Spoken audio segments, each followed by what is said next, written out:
Welcome to Evolve to Succeed, the podcast that brings together entrepreneurs, founders, business leaders and experts to talk about their journeys and explore the link between personal and business success. I'm your host, Warren Munson, founder of Evolve, a coaching, training and development company focused on enabling business and personal success and creating a community of like-minded individuals. Whether that be through our peer groups, one-to-one coaching, our training and development programs for you and your teams, or through our content and events, our mission is to get the best out of each individual and inspire them to be better both in life and in business. If you want to learn more about Evolve, including our beautiful co-working space in Ashley Cross in Poole, then please go to evolvemembers.com, where you'll find great content, insights, details of all of our services, and also information on our forthcoming events. For now though, let's get on with the show.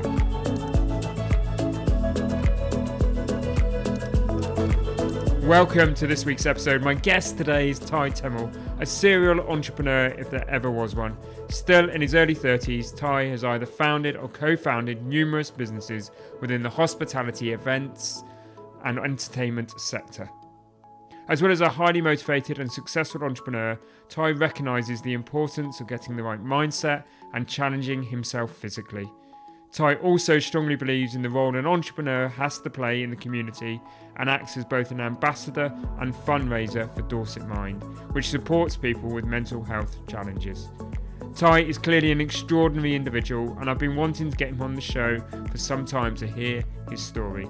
Not only am I fascinated by his incredible drive and passion, I also want to know how he finds the time to do it all. It's a great conversation, which I'm sure you'll be inspired by.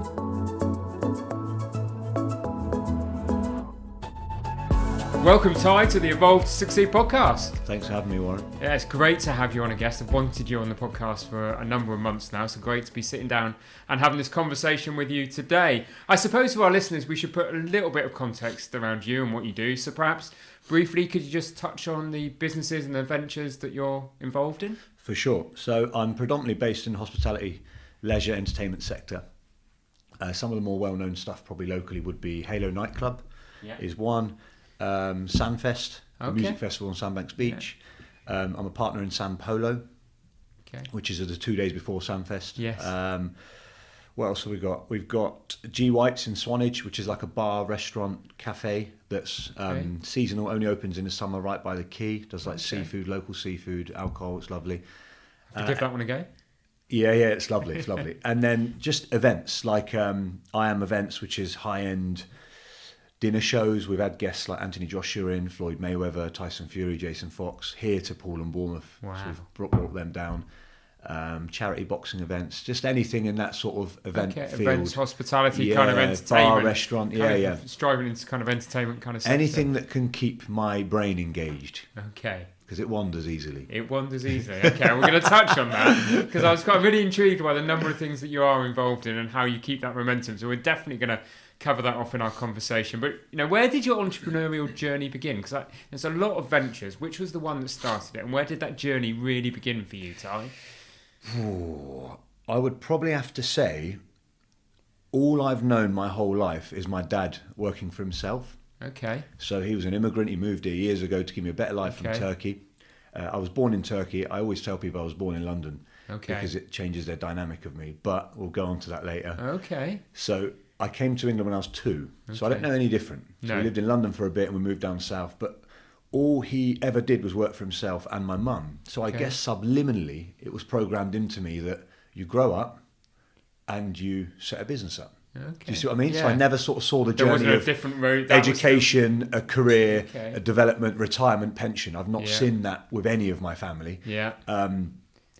So it started very, very young, very young. Me and Dad used to play chess a lot as a kid, and he would use that to teach me life lessons. So he would set up scenarios on the chessboard and try and... He's a very profound guy, an incredible guy, talks in like proverbs all the time, if you know what I mean. Yeah. So it's like one of those like...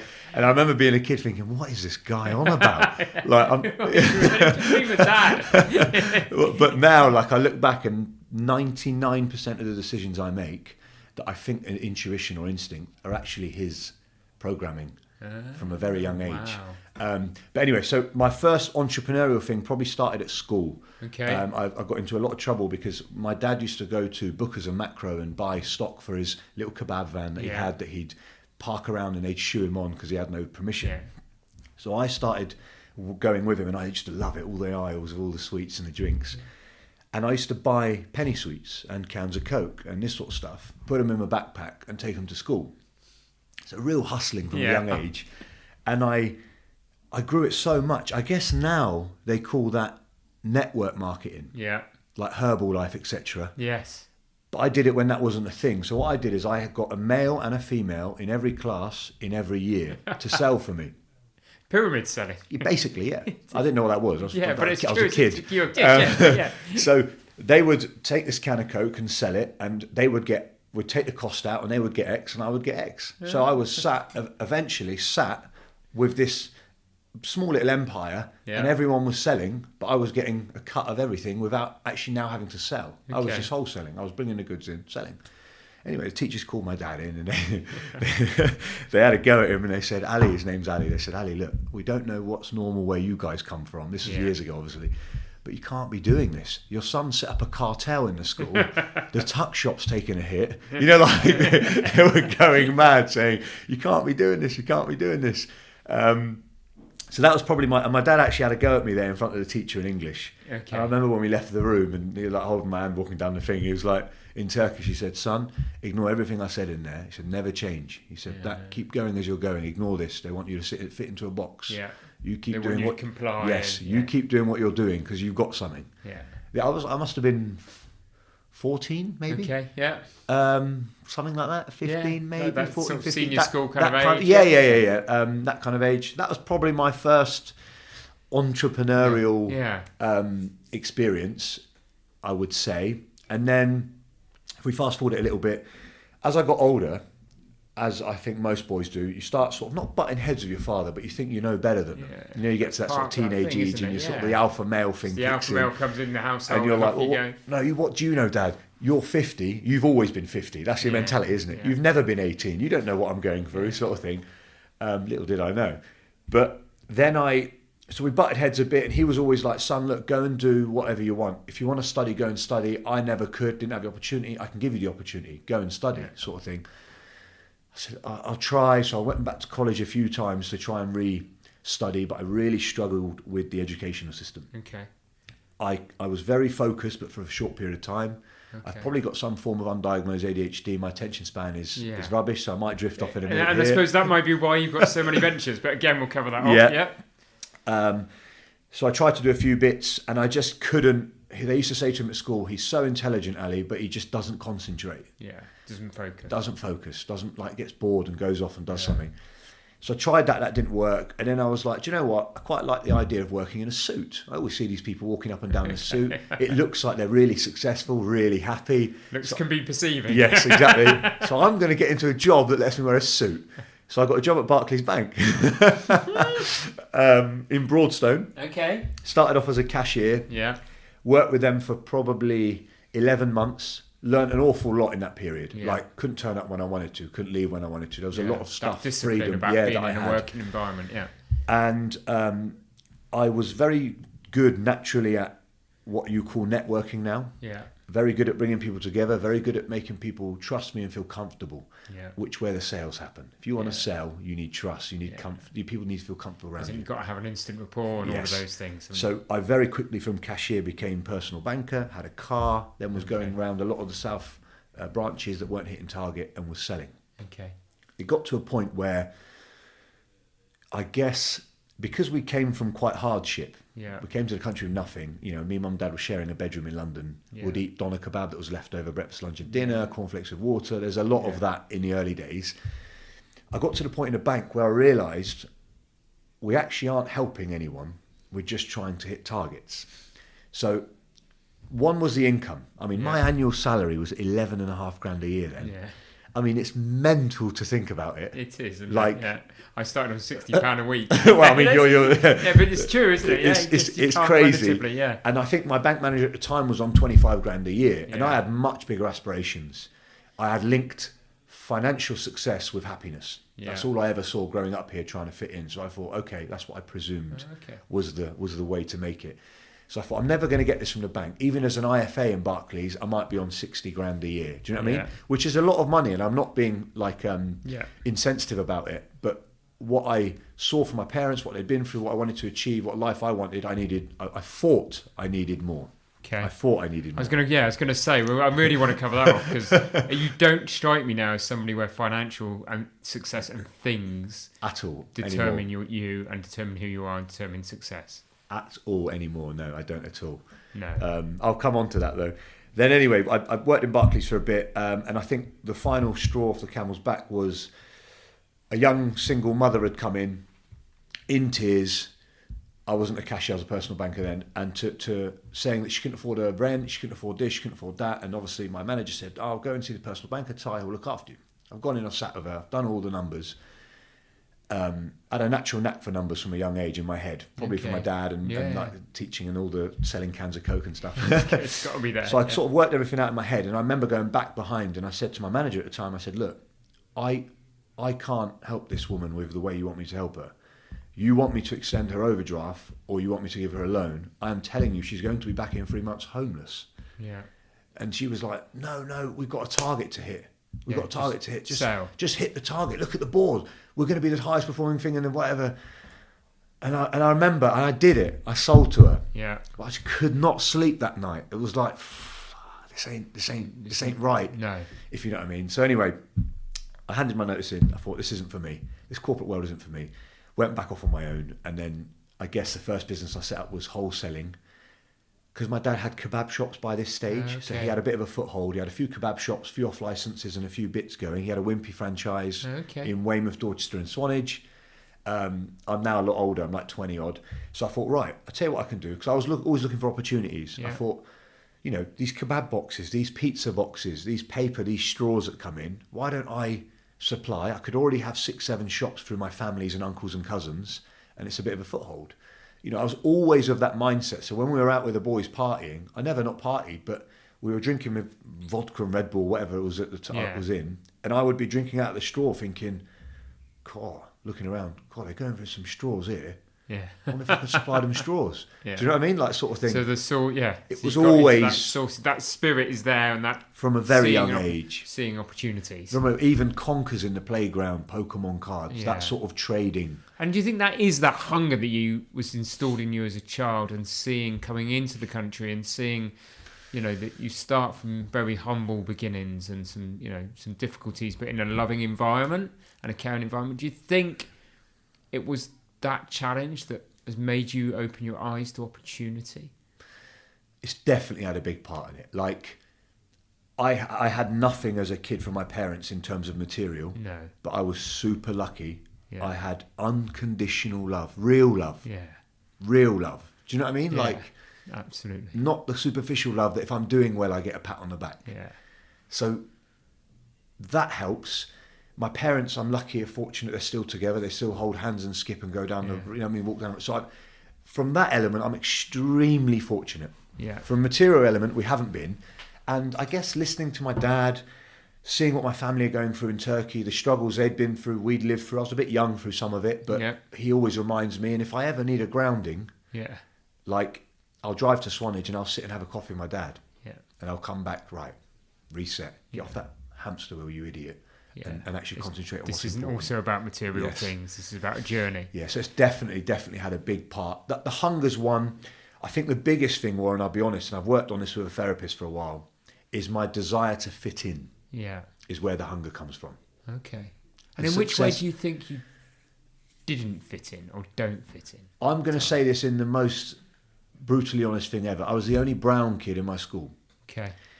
When we moved from London when I was 8 or 9, basically, Dad quickly identified that the areas we lived in London, were as bad as the places in Istanbul, because we couldn't afford to live. We weren't living in Knightsbridge. We were living in, God knows where, Walthamstow and some horrible Murder Mile. One road was called in Haringey. Not the place to bring up a kid. So he was like, right, I'm going to go and find another town. So on his one day off, he'd leave me and Mum, and he'd drive to find a seaside town for us to grow up in.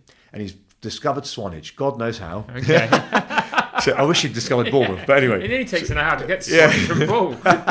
So we moved to Swanage, and I guess it was an era when they had no Indian takeaways in Swanage, no Chinese takeaways, so no ethnic minority. Not their fault, not the town's fault. It's a beautiful town. The community's amazing, and overall they're very welcoming, and we're part of the furniture now. Yeah. My family are part of Swanage. We love it, and they love us. You know, it's our town. And so I guess what I was trying to say is when I went to school there, it wasn't like London. No. It was. You were different. I all of a sudden stood out. Or perceived as being Yes, different. I was a little bit picked on. I was bullied a little bit. I wouldn't hold any of it against people. They at the time they didn't know any better. Yeah. Do you know what I mean? So it's not there's no animosity there, and some of them I'm friends with now. Yeah. But and school years are savage, right? Yeah. Your kids when you're at None school. of us have a great experience, do we? Really? Yeah, it's like horrible environment, really. So I guess that. I mean, I only discovered this a few years ago with the help of this lady, but I guess that element of fitting in, pleasing people, came from that. If we break it all down, and then that's where the whole thing came of right. My dad had a tough life. Why did he have a tough life? He didn't have money. Yeah.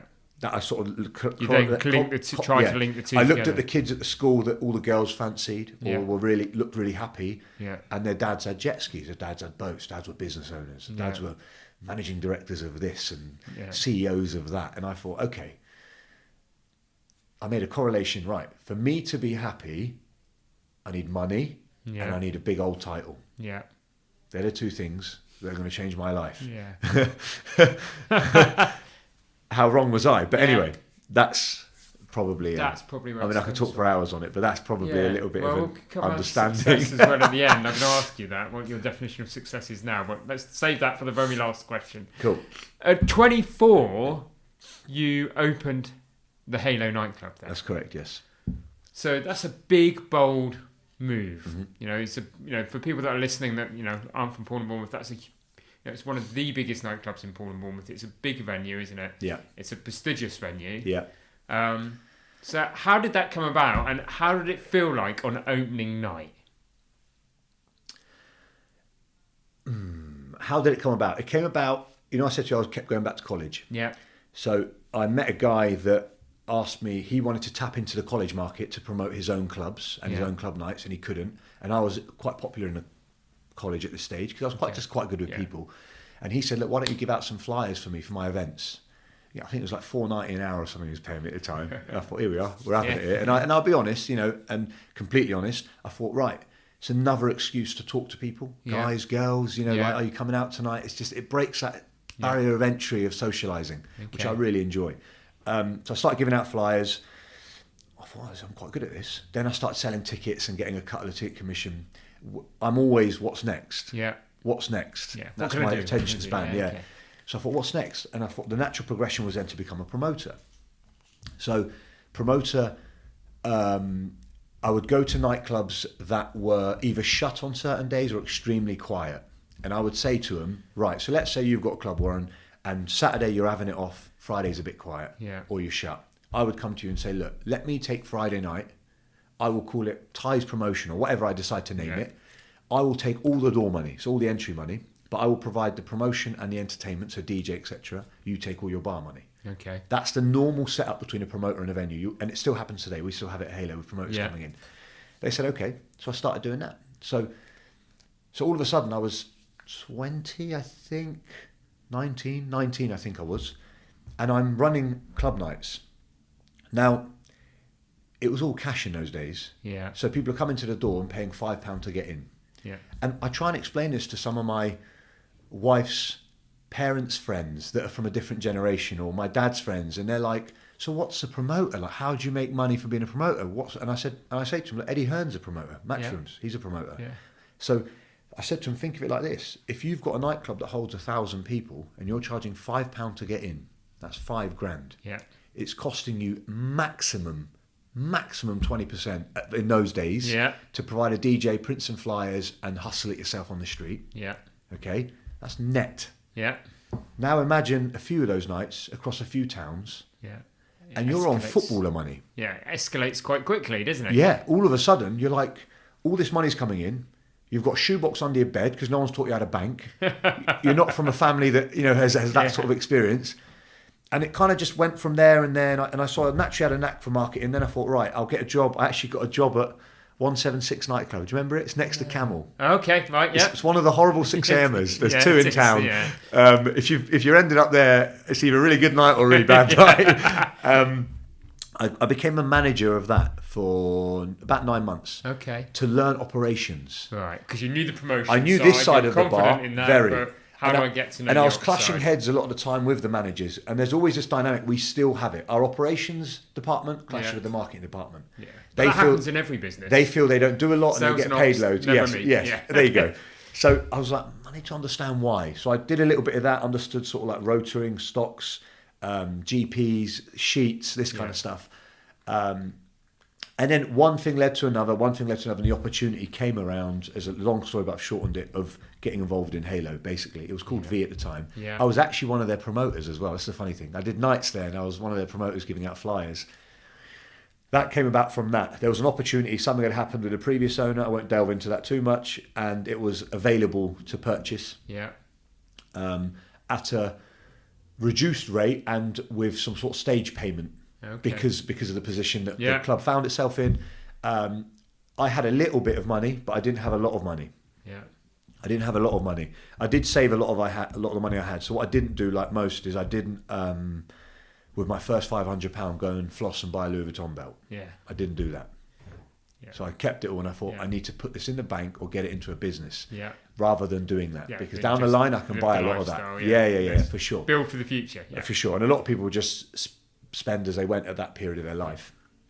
So we took over, we opened, we didn't have a license, we spent 3 months and probably circa £80,000 trying to get a premises license to be able to serve alcohol, because there was an incident that lost a license previously. Okay.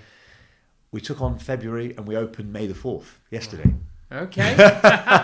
Yesterday was our 9th birthday. Okay, congratulations. That's been a journey, I'd imagine, over 9 years. Hell of a journey, yeah. And then the second part of your question, how does it feel?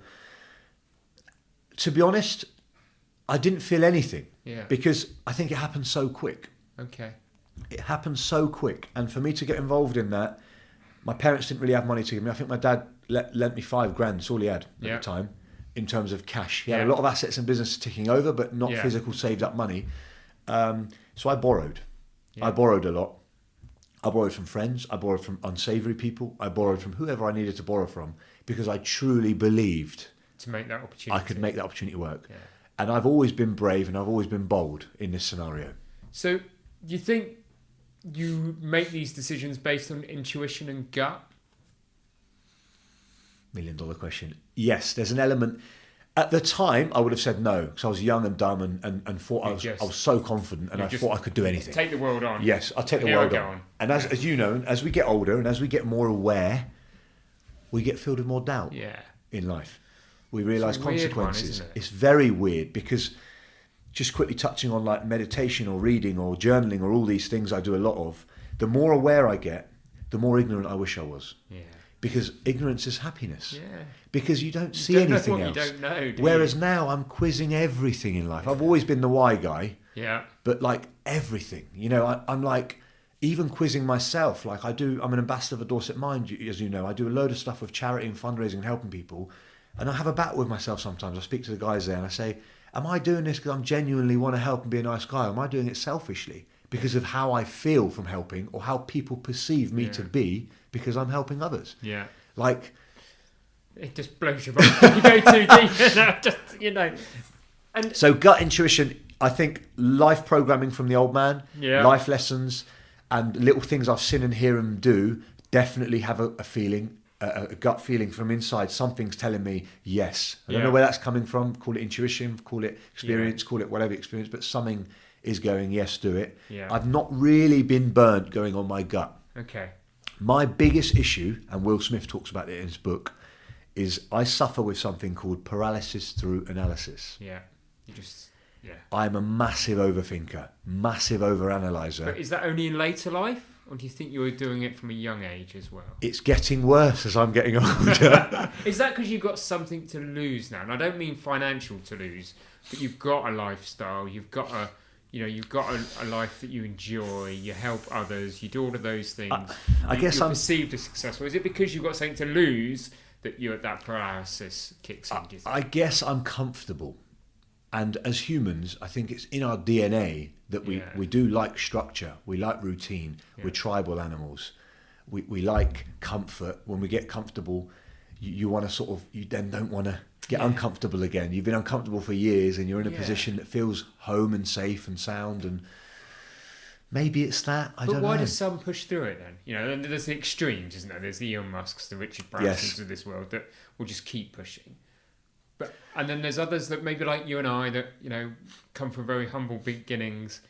We have this ambition, we want to create some security, we go on this journey, we then realise actually life's about a bit more than that, and financial success doesn't define us, but actually it helps make us feel secure and do the other things we love in life. But we might get to a point where we think we struggled with, am I going to go again?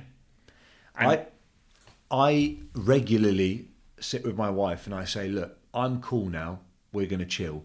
And an opportunity comes up and I'm 2-footed tackled straight into it. Yeah, shiny new thing. yeah, like the fish out of Nemo. To answer your question, I believe people like Elon Musk, people like Branson, whoever at any level, people that continue to strive, genuinely believe they can make a difference for the good. Yeah. That's what I believe. Yeah. And that will come down to what my definition of success is later on. Okay. Because that will answer what I'm saying right now. Yeah. I genuinely believe, like, people want to, I don't know about, some of it's ego.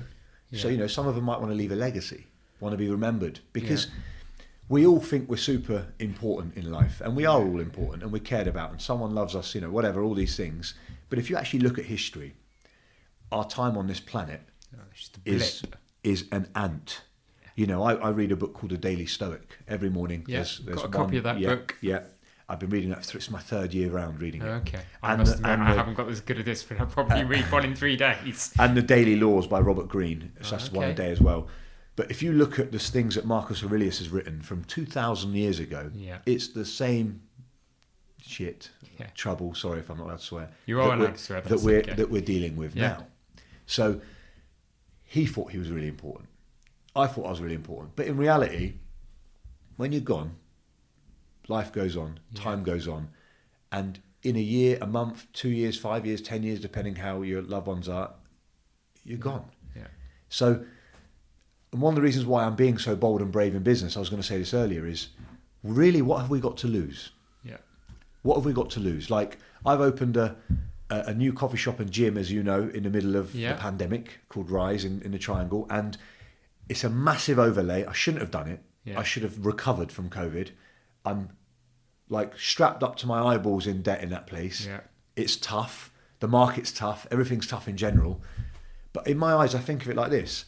I genuinely believe in that project, so I'm going to do it. Yeah. If it works, fantastic.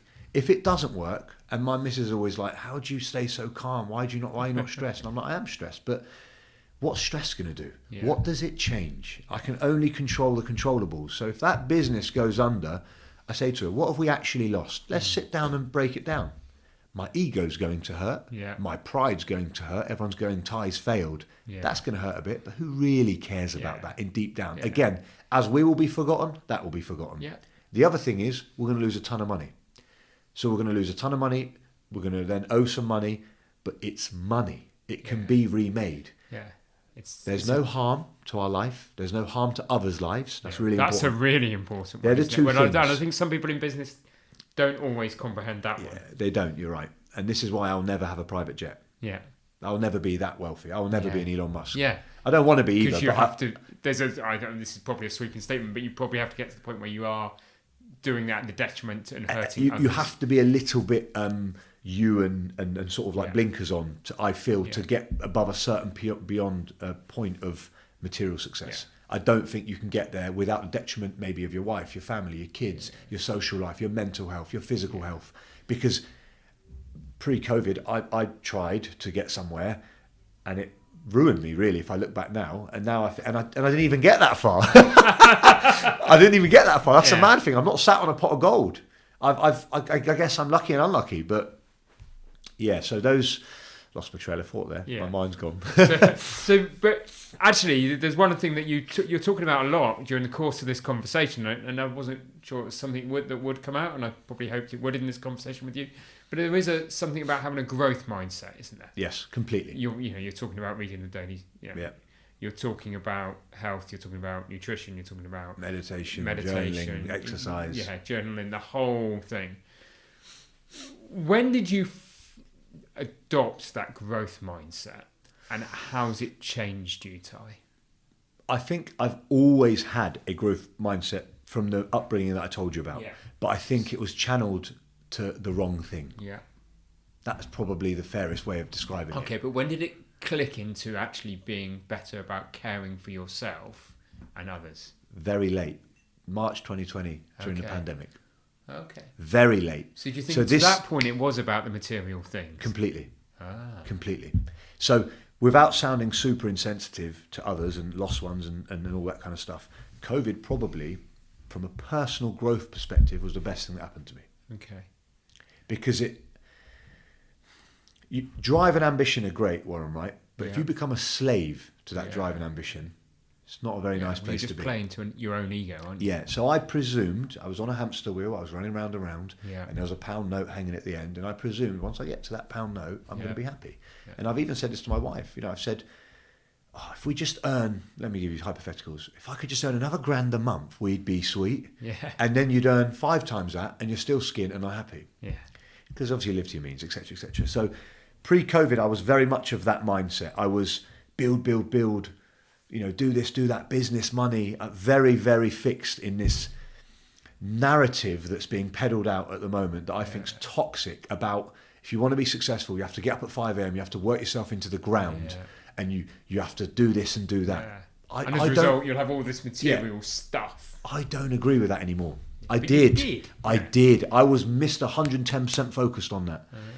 And I think it's the Dalai Lama or whatever said the quote, the funny thing he finds about mankind is we spend all of our life to acquire, all of our health to acquire wealth, and then we use all that wealth to reacquire our health later in life. It's the most maddest thing. True, something along those lines, anyway, the quote is. So I guess what happened, we went into COVID, everything shut down. Now, what that means for someone like myself is I can't ever switch off. I'm always connected. I cannot switch off. I can't do it. Christmas Day is probably the only day that my phone doesn't go off. Sometimes I get 2,500 WhatsApps a day. Right. So I don't switch off. I spin a lot of plates, and I also won't switch off if I think I'm falling behind of the competition. Okay. This was pre-COVID mindset. Yeah. So let's say you've got a nightclub, I've got a nightclub. If I take my foot off the gas, you're still going, so I'm falling behind. To perform well in front of thousands, you have to train on your own, without the thousands there, haven't you, to be able to do that. So that was my mindset. When we went into COVID, it was like, right, the first lockdown, I was like, right, for the first few days it was surreal, right? Everyone was like, well, this is weird. What's this about then? I can't have my business, And then a couple of weeks in, I was like, oh, this is actually really nice. Phone's not ringing. Yeah. I'm not stressed that Cameo or Lost or all the other clubs or Barcelona are doing X, Y, and Z and I'm not. Yeah. So that's gone. That anxiety of falling behind, and we're in a horrible industry that goes in cycles of being in fashion and not in fashion, the nightclub industry. So you've always got this, and you're one incident away from being shut down. So you do live in this constant state of anxiety in the nighttime economy. It's flipping hard, mate. Yeah. I never no one's coming in here and stabbing anyone. Well, bloody hope not, unless you're doing bad accountancy. I'm not sure. We've got great clients. But you know what I mean? If it takes one overdose, one incident, one big fight, one something, and our license revoked. So that goodwill you've built is gone. Yeah. Completely gone. So you're always in a state. And everybody's waiting for you to make that mistake. Of course they are. Of course they are. We're in a. It's a funny industry. So anyway, so I relaxed. I did whatever, and that period, I have to have a focus. This comes back to my short attention span. I have to have something. I'm 0 or 100, and I'm trying to work on this balance at the moment. Yeah. So for me, it was always work, and it never felt like work. When they say find a job you love doing, worth doing. So for me, it wasn't work. I couldn't wait for a Monday morning. So I thought, new opportunities. We're fired up. We're ready to go.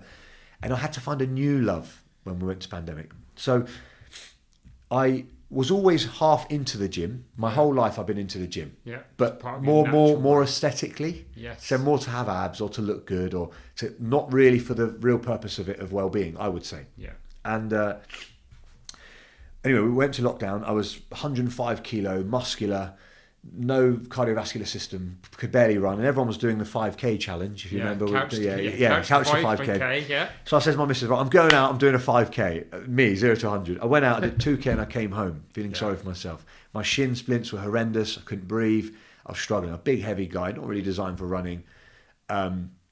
Anyway, so I've come back. I then thought, right, I know what I'll do. I'll set myself focus. I want to run. I'm looking at everyone's times on Strava and saying, you're getting competitive now. Aren't you? But again, my focus is shifting. Right, I'm going to be able to run. It'd be really nice to complete a marathon, wouldn't it? Yeah, it would. Yeah, let's do it. So I then completed a 5k, then got my 5k time down, then a 10, then a half, then a whole within 6 weeks of that sofa. Smashed my knees up, smashed my hips up, and we completed a marathon. Don't get me wrong, it was just under 5 hours. It was slow by my running times now, but for someone that had never run to 6 weeks, everyone's like, you lot are mad, you're going to get injured, and I completed that marathon, and the last 5k, probably 10k of that marathon, it's just me against me. It's you fighting your own head. There's no running involved. That's what endurance sport's about, isn't it? There's no running involved, and everyone's like, well, how are you managing that? Well, running, by definition, is one foot in front of the other. Yeah. You don't have to go fast, slow it down. Just complete it. Yeah. Just complete it. And that's kind of like, and don't get me wrong, I'd run 100 metres and stop, and a good friend of mine who I own a gym with was running with me, who's super fit, and he was like, come on, mate, don't stop. Just keep going. So it's like this battle. Yeah. Anyway, so I did that. Then I got into sea dipping. Then I did some Wim Hof breathing, all this kind of stuff. Then I started dabbling in stuff. I watched a lot of people talking about reading, and I always used to think reading, right? This is a funny thing. I now get anxious that I'm 33. I don't have enough years in my life to read all the books I want to read. So I'm now going the other way. I'm panicking. So, go on. Sorry. So I then got into reading because I thought everyone's reading. I always thought with reading, I'll read when I've retired. It's one of them things, like when people think, I'll do that when I've retired. But really, you want that knowledge now. You want that escape now. No point in having it when you're not doing anything, is there? Yeah, so got into a bit of reading, bit of meditating, bit of journaling, and kind of all this stuff. And just now I sort of like strongly promote and champion, as you know, the fitness thing and like the health thing, the well-being thing. Like I will categorically, like the last few dates your assistant guy gave me to book in with you, one of them clashed with Brazilian Jiu-Jitsu. So I said I couldn't do it. Yeah. I now categorically will put in my workouts first into my diary, and everything else builds around it. And how have you found that shift 2 years after March 2020 in terms of running your businesses and the pace and success of your businesses? Have you adapted the way in which you run your businesses as a result? Good question. It's hard to tell because we're still in a turbulent position. Yeah, you're not. It's not real stability yet. No. I'm definitely calmer. I'm definitely as a leader, I guess, being able to make decisions a lot calmer than I was, not as hot-headed, and being able to understand other people's feelings better, their decisions better, probably more empathetic than I was. Great. I always had empathy. I was very good at that, but I feel like I'm probably more so.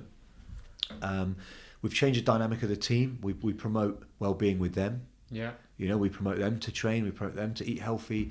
We ask a lot now how people are actually feeling. We don't punish as much for if someone tries something and it goes wrong, because we've got this thing in our educational system and it pulls into the business world as well. And Elon Musk says this. We educate creativity out of our children at school. Yeah. Because you're punished if you make a mistake. Yeah. So that then instills fear to try anything new. So now if our manager comes up to us, just last night they sent us a proposal for a new Saturday night concept moving forward. Previously we might have been like, we were under this mindset. We've always done it like that, so we're going to do it like that. That works. Yeah. That's my way. But it was archaic and it didn't work. It stopped working. If I look pre-pandemic, some of the things we were doing, it actually was dying anyway. Yeah. And we're blaming the pandemic for a lot of it, but it was our stale, archaic mindset. Whereas now, if they want to try something, And they've done their research. Don't get me wrong. Not just throwing like a ball out of a window. Ideas so they want to post it. So they've done a bit of research. They've looked around the country. What's working? What are the best clubs in the world doing? What nights work? Then look at our demographic, our area. We want to try this. If it didn't work, no one gets in trouble. No one gets a disciplinary. No one gets their bonus cut. Because how are we ever going to grow if we're fixed like that? It's really interesting, isn't it? It's brilliant that you're bringing that into the business.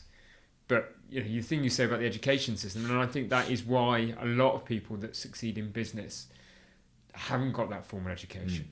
There's a lot of people that are successful, and academic education is great, and people succeed with it. But those that succeed in business typically haven't got it because they've rebelled at school and they want to be creative. Yeah, it's different. It is. 'Cause I left school at 16, Did you? Yeah. So I mean, there was a bit of resistance from the team, and it won't necessarily work for every business. No. Don't get me wrong. I'm not saying this is right or wrong. I'm just talking about my experiences, what's worked for us.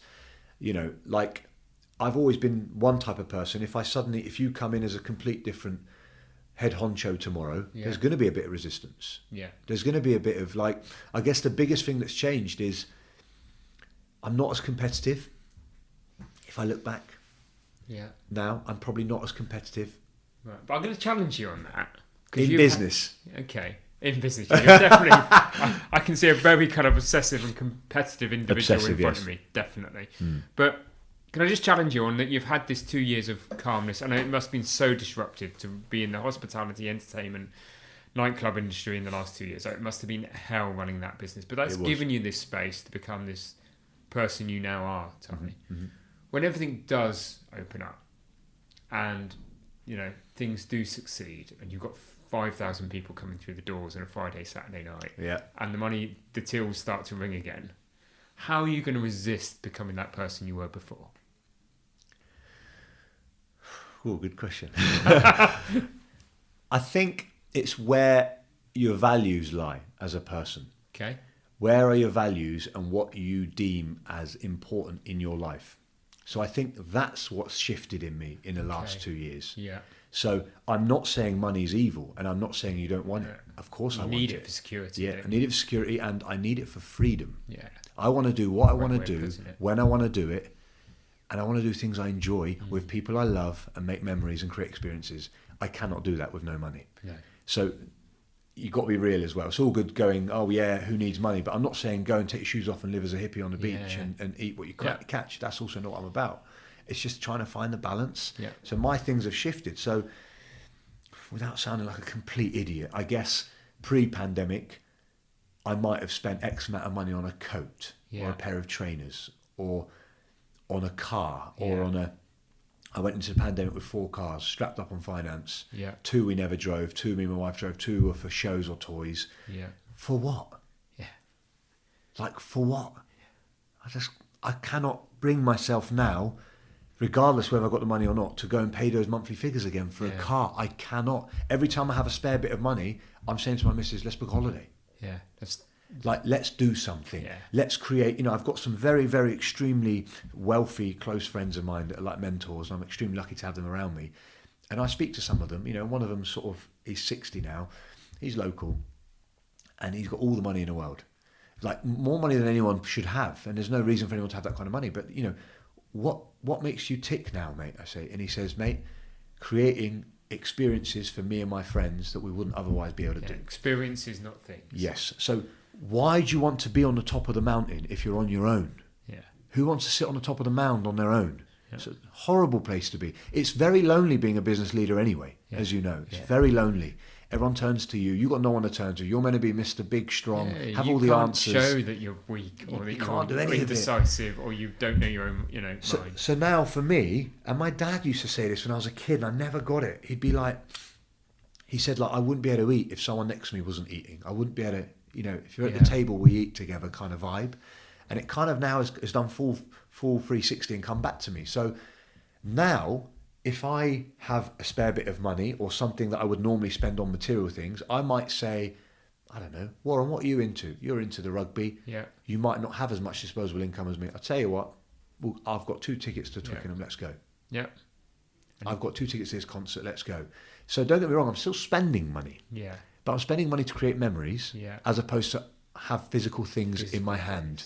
So it's not tangible anymore. So I don't want to die with loads of stuff. No. I don't. No point, is there? Yeah, like... It's a great... people talk about experience, not things, but you've articulated that, Ty, really well. And I hope you don't mind me asking this, but I'm intrigued to ask you about your dad. Yeah. I know, and the first part of this whole conversation was about those life lessons that your dad gave you. Yeah. And that upbringing and being grounded, okay? And somewhere along the line, you lost that. Mm-hmm. And you've nearly, as you've said yourself, you've come back round to that. So have you had that conversation with your dad about your upbringing, who you became and who you are now? All the time, mate. And what does he say to you? We have the maddest chats. Like, well, doesn't normally start like that. It starts by me going to see my mum and dad being extremely stressed. Yeah. And my dad would be like, son, what are you stressed about? What have you got to be stressed about? Okay. You've got a home, you've got food on the table, you've got a lovely wife, you've got family, you've got this, what have you got to be stressed about? And I'll say, oh, Dad, we put this DJ on, it was meant to take X amount of thousands, it took this, and now I'm being hounded by this for the rent. And, and he's like, I don't know how to articulate it because it's in Turkish, but he's always just so, everything you're worrying about, Ty, he said, is superficial. Yeah. There's not one thing you said that physically causes you or anyone around you or your loved ones any harm. Yeah. No one's dying, no one's ill, it's just things. It's your ego, it's your pride, it's your competition, it's the guy next door you're keeping up with the Joneses. Just forget about it. Yeah. And he always used to say in Turkish, what will be, son. Yeah. If it's meant to be, it will be. There's a Turkish way of saying that.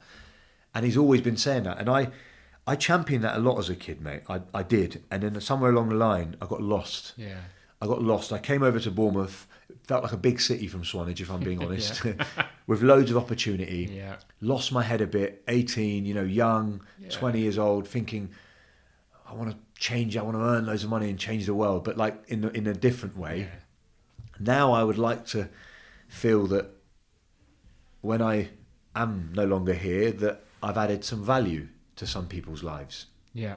Do you know what I mean? Yeah. And when I say different perspective on when I say value, like there's a quote I say a lot, and I think you've got it there. Try to be a person of value, not success. Yeah. And what I mean by that is, I feel one's inward, one's outward. Yeah. One's internal, one's external. Yeah. So they say you're the average of the 5 people you spend your most time Yeah. with. They say if you're the smartest in the room, you're in the wrong room. There's all these quotes that are thrown around.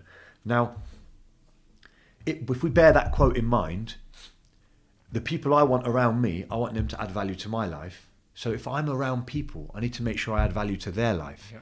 And I do not mean financially. It's literally the last thing on my mind.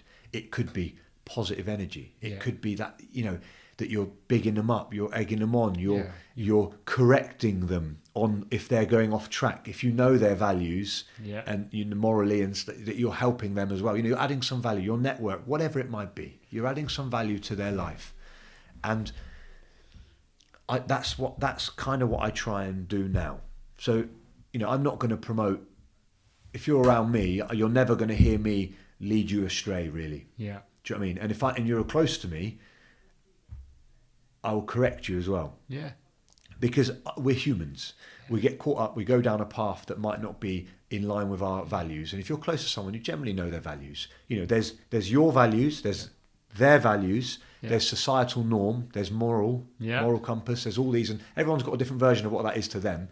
But I feel you have to be able to positively construct people around you. Yeah. And that's also adding value. So if I'm being an absolute knob, and my mates don't tell me, and I look back in 6 months, I actually have a go at them. Yeah. I say, mate, what is wrong with you? I was doing this last year, saying this publicly or acting like this. You never pulled me up on it. Yeah. I'm not about that. Why would you? But they're acquaintances, not friends. This is typically. This is it. This goes back to that top. People want something from you, so they let that behaviour continue. We've got this culture at the moment of, I guess it stems back to what I said as a kid, trying to fit in. Yeah. And to try and fit in, you want to keep people around you happy. Yeah. Which isn't always real. No. There's a big difference. There's a lot of yes people around you. I have a lot of them around me. Yes, yes, yes. And I even say it to my team. I have one member of the team, a female, I won't say her name, but she's literally designed to challenge me. So all day, She challenges me. Don't get me wrong. It's frustrating. Frustrates annoys the hell me. out of you on a bad day. Annoys me. But her whole position within the structure of all the companies and everything is to give me the home truths that no one else will give me. You need people like that. I'm not always right. I'm a human. You're not always right. No. It doesn't necessarily mean... But if someone's got to keep you on track, someone's got to keep you accountable. Yeah. Who's keeping you accountable? Yeah. If it's not your closest and your dearest, are they your closest and your dearest? Yeah. Do they really care about you? Do you know what I mean? Yeah, absolutely. Yeah. That's where I'm at with that anyway.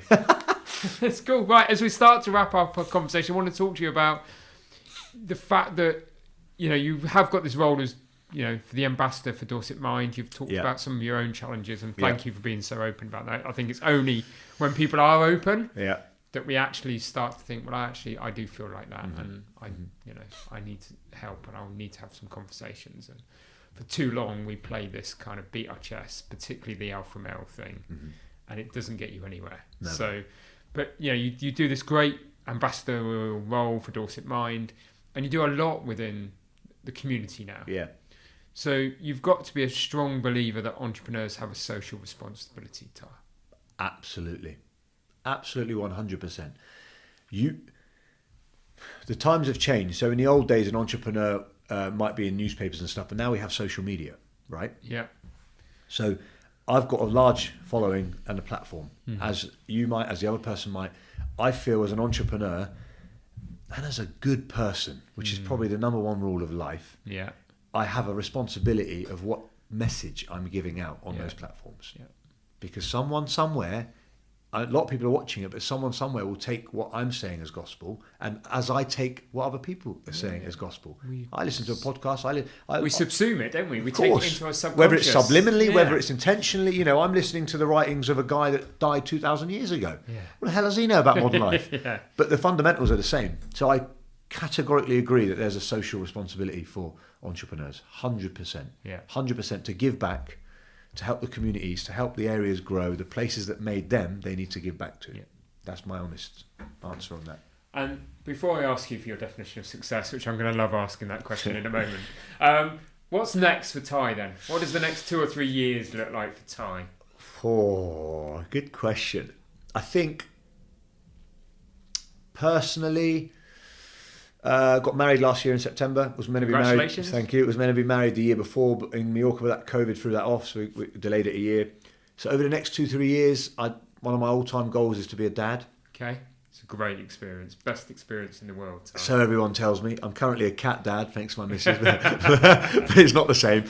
So personally, maybe down that route, if the powers that be allow it, if you know what I mean. Commercially, I'll be honest, Warren, I've got a few little events and things I'm working on. I'm probably going to put the brakes on anything really big and riskful for at least this year, because I feel like 2022 is a year of recovery. Yeah. And although all the restrictions are lifted and everyone's like, oh yeah, we're back to normal, there's still going to be a lot of fatalities in the hospitality industry and in other industries. Yeah. There's some tough times ahead of us. It's always going to get hard. And you didn't have that good year, like restaurants and bars had a better year in 2021 when everything opened up. You were still restricted. We were still shut. But I have to be honest, July 19 Freedom Day to mid-November to the Omicron scare, nightclubs had it off. Okay. Right. We did really well. Have that I can't sit here and say we didn't. We had an extremely tough 18 months. As you know, I was lobbying loads for trying to get support. But that sort of 5-6 months, you weren't allowed out of the country. So everyone came down south. We became like Magaluf down here. Yeah. But it meant we took good money. Okay, great. So that was good. But no big risks this year then? I'm saying that now, but there is a few things bubbling in my head. It's probably too early to say, but that I might jump at if I see something shiny and I'm like, here we go. Here we are. Right, here we go then. To wrap up the podcast, the one final question, Ty. Please, it's called the Evolve to Succeed podcast. So what is your definition of success? This comes from my old man again. Okay. This was told to me in Turkish from the age of 2 till 10, or even still now. But if I had to translate it, it would go something like, the true definition of success or wealth is being able to affect those around you positively. Yeah. That's it, if I had to put it into one sentence. It's great, isn't it, that you've come back round to that. That is it. Brilliant. Thank you, Ty. I've loved our conversation. It's been quite a profound conversation. It's been quite deep. but you've shared some personal stuff with us that, and you've been open, and it'll be of huge value to others that are listening. So thank you, Ty, for being a great guest on the podcast. Thank you so much for having me on. It's been a pleasure.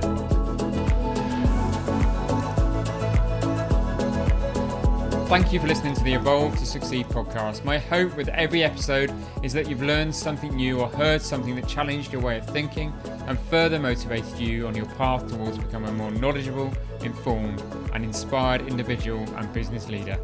If you enjoyed this episode, then please help us by rating, reviewing and subscribing. We really value your feedback and would love to have you along for future episodes. And please don't forget to learn more about Evolve by going to evolvedmembers.com. Thank you for listening. See you next week.